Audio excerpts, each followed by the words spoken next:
Now I know if you're watching this video around the time when it was recorded, then yes, Shinsuke Nakamura did just beat John Cena to get a title shot at SummerSlam 2017. I saw it, I got eyes, and they were open. And this is all wonderful, the man from Japan finally being put in a spot that we all wanted to see him in, and now he can flourish in the WWE and we can all have big smiles on our faces like, it happened guys, we made it, we did it, we're a team. But that's not what this is it? And let's be honest, WWE is failing Shinsuke Nakamura. Why?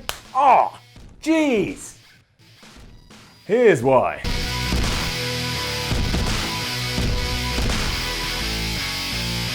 I've got a mark on my head. I hit myself too hard. First and foremost, I love that match that Cena did have with Nakamura on SmackDown. It was the first time since he's been on the main roster where there was that glimpse of the guy he used to be when he was in New Japan. I felt it in my stomach. All my New Japan guts came out. I looked on the floor like, there it is. It's back. And to be fair to him, I actually think Nakamura is quite a smart guy, especially since he has come up to SmackDown. He doesn't feel the need to kill himself week in, week out. He knows he's not a spring chicken, and he knows to get the most out of his WWE career, he should take his time, he should pace himself, wait for matches like Cena to come up, and then pull the trigger. I like it. He's thinking about the future. Honestly, it's red. It's red. That's how hard I hit myself. Back to the video. And yeah, Nakamura is going to be in one of the more prominent and one of the more featured matches at SummerSlam. And that's great. It really is. But come on. If you've been watching WWE for any length of time, you know the role that Shinsuke is currently in has also been occupied by the likes of Rey Mysterio and Dolph Ziggler. Maybe not Dolph Ziggler, that's too bad. It's true though, and when the hottest event of the summer does roll around, there is only one proper main event on that card, and it features Braun Strowman, Roman Reigns, Samoa Joe, and Brock Lesnar. And only two of those names are the reason that is the main event. And if you want to know who those names are, it's Roman Reigns and Brock Lesnar. The man who has headlined the Tokyo Dome is not going to be at the end of that card. In true WWE fashion, when it does come to having two world titles, Nakamura is going after the lesser version, and he's also having a match with a guy who some of us aren't even sure should be WWE champion to begin with. Now you may not agree with that, or you may agree with that, but the point is, they are facts that anybody can bring to the table. It's true, they're right there staring at you. Now how you take them in, that's up to you, but they're there. They're real. I say this all the time, and I'm absolutely cool and good with Jinder Mahal doing what Jinder Mahal is doing. But Jinder Mahal versus Shinsuke Nakamura is not a very exciting match, and if you want the real truth, it's probably going to be in the middle of the SummerSlam card. That's probably what they'll do. It could even open the show. You'll be out there now going, Simon, that's preposterous. But is it?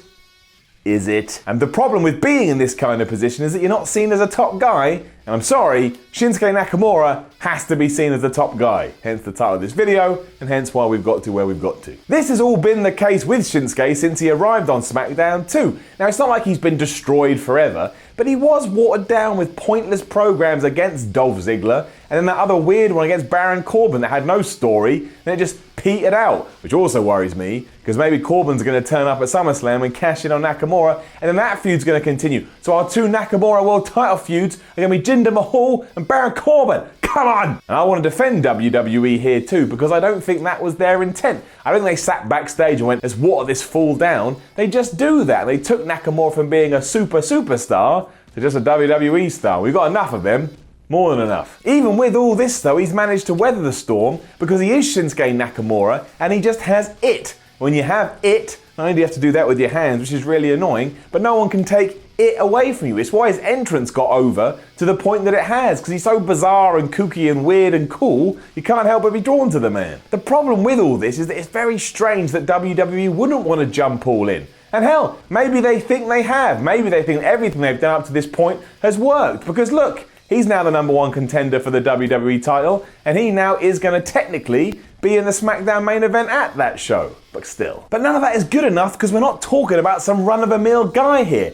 Even people that meet him say, I came away with a weird feeling that he's got an aura about him. He's special. He's got that something you can't put your finger on. And when you got the something you can't put your finger on, none of the rules apply. We don't job these people out or have them lose matches for no reason. We treat them as special and we push them to the stars because we know if we do that, there's money there and it's pro wrestling and it's a business. We know that. Triple H says it all the time, respect the business, So that's what we do. Why wouldn't we do this? For me, that has not been the MO here at all, hence why he's been given stupid nicknames like The Artist, and sometimes treated like he's just another guy. And sure, maybe we can put some of the blame on Nakamura's shoulders, maybe there's some things he could have done better, but again, that's not the issue here, is it? We all know what's going on, and we all know the strings being pulled backstage are kind of shaping Shinsuke's path in a way that maybe you or I would rather not see. Also, every wrestler does need a helping hand. A lot of the audience, they're not going to be watching NXT, they're not going to be watching New Japan, they need to be told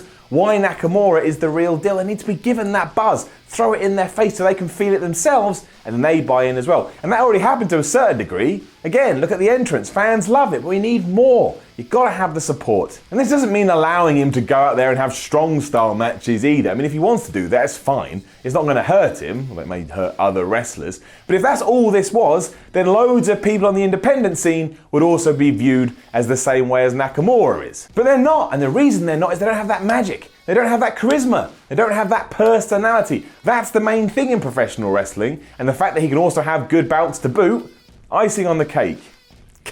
It's about the little things that he does, or the way he carries himself as a person, those things that you're just born with and you can't teach. Those attributes speak to an audience no matter where you're from or whatever your background is, which is also the problem with Jinder, but that's another argument for another day. Nakamura's first run at the WWE title should not be against a guy that still doesn't feel like a proper main eventer. And I know he got his big rub from John Cena on SmackDown, but if you put that on a pay-per-view and you have that for the title and then he wins, that's just going to feel like a bigger deal, and that's just going to help him down the line because you're going to make it feel more special. And special moments in wrestling are few and far between these days. It makes me sad. My head still hurts, by the way. And that's the other problem with beating somebody on TV. TV is forgotten about so quickly just by the nature of what TV is. And what if Shinsuke does beat Mahal? He beat a WWE experiment. That's not exciting. Also, what if he doesn't beat him? What if Jinder actually wins this match? Then the experiment beats Shinsuke Nakamura. Now, you can recover from anything, but that is a tough order to come back from. He couldn't even overcome the man that used to be in 3MB, and if he does, great. All he did was overcome the man that used to be in 3MB. You see the problem here, right? You see the problem. When all is said and done, I just want Nakamura to be treated as the larger-than-life character he is and be put at the top so we can mix it up with the elite of the elite. Even if you do like Jinder, you got to admit this would all be a lot better if it was against John Cena or even someone like Randy Orton. WWE has spent years telling us that people like this are our major stars. So if someone then comes along and beats a star, they become a star themselves. It's like maths. 1 + 1 = 2. You beat people like Randy Orton or John Cena or Triple H or The Undertaker, I'm going to start thinking you're a big deal. And there's every chance we look back at SummerSlam in a year's time and realise, oh wait, this was a good idea, and it's actually where all the boxes started to be ticked. But as of right now, if I'm going to critique Nakamura's few months in SmackDown, I would say that WWE, you're letting the man down. We have a superhero on our hands here. Let's not give him the kryptonite just yet. That was a good line. Also, quick other rant. Apparently, the only reason why John Cena did lose on SmackDown is because he's off to film Transformers. I mean, the audience by and large don't know that, so it doesn't matter, and that won't tie into the story, but that makes me sad too, because it makes me worry that WWE actually doesn't believe in Nakamura at all, and who knows where he's going to be in 6 months. Probably fighting, I don't know, Repo Man. Repo Man's going to come back, and WrestleMania 34 is going to be Nakamura versus Repo Man. And as an aside, I'd actually watch that. You can do that, WWE. You got my permission. Now, don't forget to leave a comment below and let us know what you think about Shinsuke Nakamura. Like, share, and subscribe. Follow WhatCulture on Twitter at WhatCulture, and then go to WhatCulture.com and read yourself some articles. My name is Simon from WhatCulture. Thanks for tuning in. I'll see you soon.